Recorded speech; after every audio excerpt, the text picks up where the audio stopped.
I titled my book Secrets of the Monarch because the monarch butterfly, it takes 6 to 7 generations for it to complete its migration. In other words, the first one that flies will die, and it, of course, has had the baby, and then the other one dies. And so it goes like that for 6 to 7 generations. By the end of that, it's completed its migration across the country. And I see people very much the same, that our grandparents pass us their wisdom and their affection. Our parents do the same, and we in turn pass it on to our children. And I think none of us would be who we are but for the people that we're related to that came before us. And I think that the ones that come after us would not be who they are without us. So I think we all need each other, and so I titled it Secrets of the Monarch. Secrets of the Monarch is different from my 2 previous books. The first one, Don't Kiss Them Goodbye, centered more around my childhood and how being a medium affected me, and my young adulthood and how it affected me owning who I was, having this ability that not everybody understood.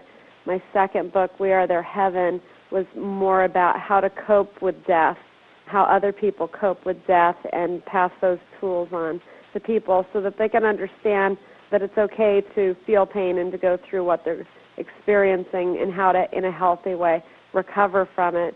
And my third book, Secrets of the Monarch, is more about the dead and what we can learn from them to help us to live a better life. In the readings I've done, there's been some common themes of what deceased have said, and so I wrote that into the book so that people that are living don't squander their lives while they're here, and so they can make the most of it and live 2 to 3 lifetimes crammed into one. The most important lessons that I've put into the book, it's hard to narrow, just because it's all such a compilation of what I've been through.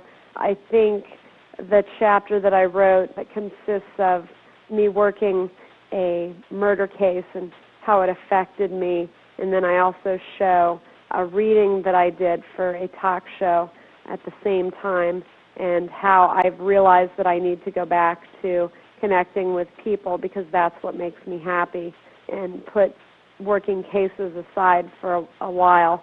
And I think it can show other people that there are moments in our life where we have these epiphanies of where we belong and where we should be, and that we're constantly evolving and changing, and what's right for us today may not be right for us tomorrow, and that that's okay.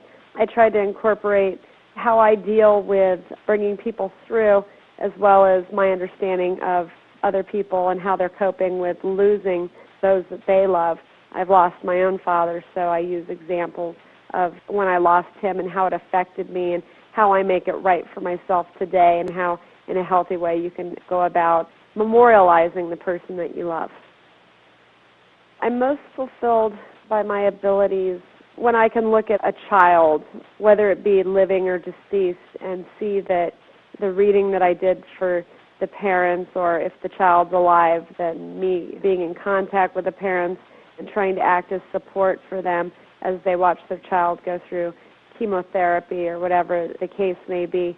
I've learned a lot from children. I think that they know a lot more than we think they do. I also think that they're better people than adults are because they really have less experience in life and are a little less tainted and less cynical and soured by life. So it's really rewarding to me when I've helped a parent of a child, because I think watching a child suffer or losing a child is the worst thing that you can experience. So even though I've worked a lot of cases and it's really gratifying that I've been able to help with those, I find it more gratifying looking at the face of a mom or a dad and seeing them smile for the first time in a long time, because they know that their child's going to be okay one way or another.